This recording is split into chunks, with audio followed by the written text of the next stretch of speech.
اور تم ان کے متعلق خیال کرو کہ وہ جاگ رہے ہیں حالانکہ وہ سوتے ہیں، اور ہم ان کو دائیں اور بائیں کروٹ بدلاتے تھے، اور ان کا کتا چوکھٹ پر دونوں ہاتھ پھیلائے ہوئے تھا۔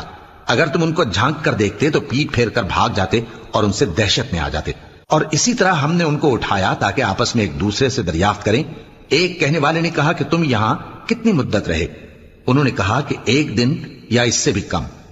انہوں نے کہا کہ جتنی مدت تم رہے ہو تمہارا پروردگار ہی اس کو خوب جانتا ہے، تو اپنے میں سے کسی کو یہ روپیہ دے کر شہر بھیجو، وہ دیکھے کہ نفیس کھانا کون سا ہے تو اس میں سے کھانا لے آئے، اور احتیاط سے آئے جائے اور تمہارا حال کسی کو نہ بتائے۔ اگر وہ تم پر دسترس پا لیں گے تو تمہیں سنسار کر دیں گے یا پھر اپنے مذہب میں داخل کر لیں گے، اور اس وقت تم کبھی فلاح نہیں پاؤ گے۔ اور اسی طرح ہم نے لوگوں کو ان کے حال سے خبردار کر دیا تاکہ وہ جانیں کہ اللہ کا وعدہ سچا ہے، اور یہ کہ قیامت جس کا وعدہ کیا جاتا ہے اس میں کچھ شک نہیں۔ اس وقت لوگ ان کے